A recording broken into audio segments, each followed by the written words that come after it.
হরে কৃষ্ণ শ্রোতা বন্ধুগণ, আপনারা দেখছেন আপনাদের প্রিয় চ্যানেল জানা অজানা। বন্ধুগণ, নিঃসন্দেহে সর্বকালের অন্যতম প্রিয় দেবতা ভগবান কৃষ্ণ তার কমনীয় এবং কারিজম্যাটিক চরিত্রের জন্য সমাদৃত। একটি হৃদয়গ্রাহী পৌরাণিক কাহিনী দিয়ে এই প্রভু প্রজন্মের জন্য হৃদয় চুরি করেছেন এবং তা করতে থাকবে।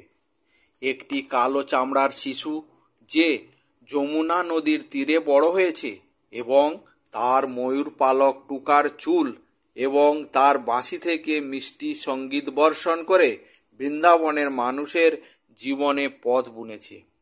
আমাদের পায়ে পড়ে যাওয়ার জন্য কেউ আমাদের দোষ দিতে পারে না শ্রীকৃষ্ণের সামনে। ভগবানকে সন্তুষ্ট করতে আধ্যাত্মিকভাবে বেড়ে উঠেছে বাড়িতে বা মন্দিরে ভগবান কৃষ্ণের পূজা করা একটি খুব ভালো ভক্তিমূলক অনুসরণ। এই নিবন্ধে আমরা ভগবান কৃষ্ণের উপাসনা করার সঠিক উপায়টি দেখব এবং সাথে সাথে পুজো বিধি ও কি ফল লাভ হবে তা নিয়েও আলোচনা করব। বন্ধুগণ, একজন পরিপূর্ণ অবতার এবং সার্বজনীন দেবতা ভগবান কৃষ্ণ। হিন্দু পুরাণে তাকে মহাবিষ্ণুর অবতার হিসাবে দেখা হয়। ভক্তিমূলক বিশ্বাস, হিন্দু সম্প্রদায় এবং শ্রীবিদ্যা সহ বেশ কিছু বৈদিক ও তান্ত্রিক ঐতিহ্য ছাড়াও তিনি ঐতিহাসিক ভক্তিযোগ, কর্মযোগ এবং জ্ঞানযোগ ব্যবস্থায় বিশেষভাবে সম্মানিত। জৈন ধর্ম, বৌদ্ধ ধর্ম, উদীয়মান যুগ এবং নতুন ধর্মীয় আন্দোলন সহ সংশ্লিষ্ট ধর্মগুলি তাকে উচ্চ সম্মানে রাখে। কৃষ্ণ হলেন দেবতা বিষ্ণুর দৈহিক প্রকাশ, যিনি সৃষ্টিকে সমর্থন করেন এবং রক্ষা করেন। তিনি ভক্তি এবং স্নেহ প্রকাশ করেন। ভগবান কৃষ্ণের উপাসনা আত্মাকে আরও পুনর্জন্ম এবং আরও বেদনা থেকে মুক্তি দেয়। মুক্ত আত্মা তখন সর্বজনীন আত্মা দ্বারা গৃহীত হয়, যা এটিকে ধারণ করে। বন্ধুগণ, এরপর দেখব বাড়িতে কিভাবে ভগবান কৃষ্ণের পূজা করবেন। এটিকে পূর্ব বা পশ্চিম দিকে লক্ষ্য করে ভগবান কৃষ্ণের মূর্তিটি উত্তর পূর্ব কোণে স্থাপন করুন।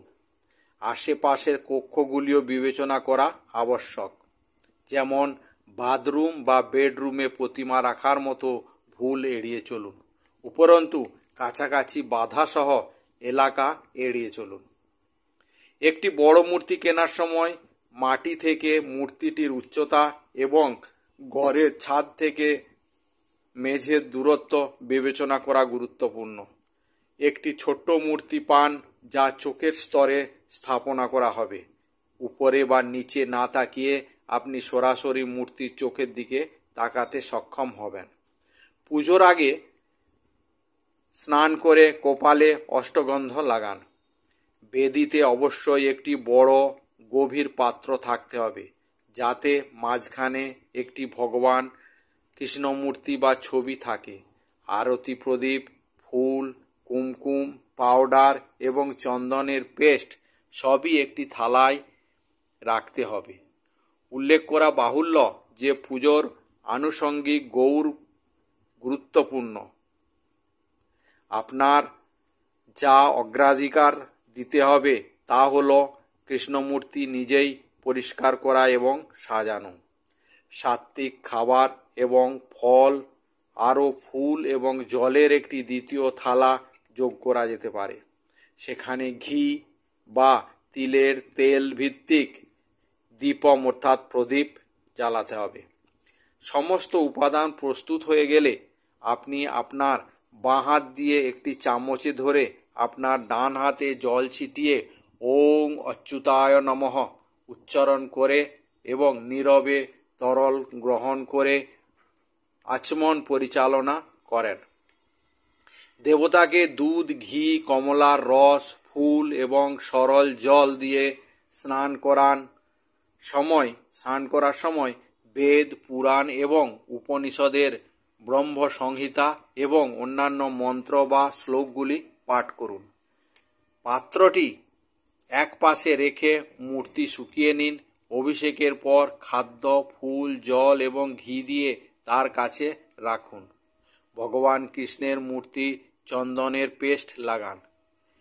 এরপর একবার দিয়া প্রজ্বলিত হলে শুভম করোটি কল্যাণম প্রার্থনা শুরু করুন, অর্থাৎ গুরুর ব্রহ্ম গুরুর বিষ্ণু জপ করার পর আপনার পছন্দের মতো যে কোনো একটি কৃষ্ণ ভজন জপ করুন, না হলে শুনুন, এবং তারপর ঘড়ির কাঁটার দিকে 7 বার প্রদক্ষিণ করে একটি ধূপকাঠি উপস্থাপন করুন। মাছি তাড়ানোর জন্য প্রভুকে চামড়ের বুদ্ধি দিন এবং তারপরে তাকে আরামদায়ক রাখার জন্য 1 বা 5টি আরতি প্রদীপ দিন। তারপর ভগবান কৃষ্ণের পায়ে অল্প পরিমাণ কুমকুম অর্পণ করার পর এবং আপনার কপালে একটি তিলক সাজানোর পরে অবশিষ্ট কুমকুম অন্যান্য ভক্তদের প্রসাদ হিসাবে বিতরণ করুন। অন্যদের কাছে কুমকুম প্রয়োগ করা ভগবানের আশীর্বাদের জন্য একটি নালী তৈরি করে, কারণ প্রদত্ত কুমকুম ভগবান কৃষ্ণ গ্রহণ করেছেন এবং এটা এখন তার আশীর্বাদ। তিলক শরীরকে শুদ্ধ ও পবিত্র করতে পারে, সেই সাথে আদন্য চক্রকে খুলতে, উদ্দীপিত করতে এবং রক্ষা করতেও ব্যবহৃত হয়। পূজার অনুষ্ঠান শেষ করতে শঙ্খ, ঘণ্টা ইত্যাদি বাজিয়ে দিন এবং পুরো পুজো জুড়ে কোনো ভুল বা অন্যায় না হোক তার জন্য শেষকালে ক্ষমা প্রার্থনা অবশ্যই করবেন। তারপর চাল, নৈবেদ্য, ফুল, ফল এবং জলের উপহারগুলি হয় ঈশ্বরের জন্য কিছুক্ষণ উপভোগ করার জন্য সেখানে রেখে দেয়া যেতে পারে এবং তারপর প্রসাদ হিসাবে খাওয়া যেতে পারে বা বিতরণ করা যেতে পারে। প্রভাবিত হলে আবার সেগুলো জলে ডুবিয়ে দেওয়াও যেতে পারে। এরপর দেখব কৃষ্ণ পূজা করলে বা মন্ত্র জপ করলে কি কি লাভ হবে আমাদের শরীরে। বন্ধুগণ, আপনি তাকে প্রার্থনা করার সময় কৃষ্ণের অনন্ত আশীর্বাদ, সমৃদ্ধি এবং জীবনে প্রশান্তি পেতে পারেন। তার আশীর্বাদ পাওয়ার জন্য ভগবান কৃষ্ণকে কিভাবে খুশি করা যায় তা জানা গুরুত্বপূর্ণ। এটি করা আপনার ব্যক্তিগত এবং বিবাহিত জীবনেও প্রভাব ফেলবে, কারণ তারা আনন্দিত এবং সুখে পূর্ণ জীবন ব্যতীত করবে। ভগবান কৃষ্ণের উপাসনা আপনাকে নেতিবাচক প্রভাব এবং তাদের নেতিবাচক প্রক্রিয়া থেকে রক্ষা করতে পারে। আপনি তার কাছে প্রার্থনা করে ভক্ত পরিবারের জন্য কৃষ্ণের আশীর্বাদ এবং অনুগ্রহ পেতে পারেন। উপরন্তু এই একটি পরিষ্কার দৃষ্টিভঙ্গির সাথে বিচার এবং আত্মনিশ্চয়তাকে উন্নত এবং শক্তিশালী করে। এটি আপনার পূর্বজন্মের দোষগুলির জন্য প্রায়শ্চিত্ত করতে সাহায্য করে এবং আপনার গুণাবলী প্রদান করে আপনি চ্যালেঞ্জগুলি কাটিয়ে উঠতে এবং জীবনে স্থির উন্নতি করতে সক্ষম হবেন। বিশ্বের প্রভুর কাছে প্রার্থনা আপনার জীবনের ভারসাম্য, শান্তি এবং ভালোবাসা নিয়ে আসে। আপনার চোখ বন্ধ করে এবং আপনার মনে প্রভুর ছবি আপনার শরীরে এবং আত্মাকে পূর্ণ করতে দিন। আপনার সমস্ত হৃদয় দিয়ে মহাবিশ্বের প্রভুর কাছে প্রার্থনা করুন।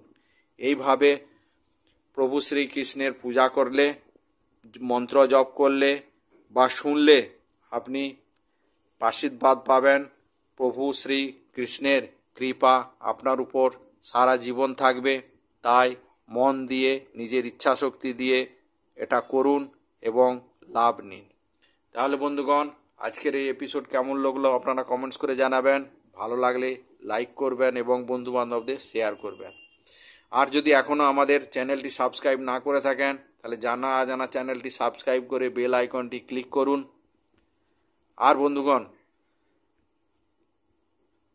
আপনারা কমেন্টস বক্সে গিয়ে জয় শ্রীকৃষ্ণ, হরে কৃষ্ণ লিখে আপনাদের উপস্থিতি প্রদান করুন এবং শ্রীকৃষ্ণের আশীর্বাদ গ্রহণ করুন। আজকের ভিডিও এখানেই শেষ করছি। জয় হিন্দ, জয় ভারত।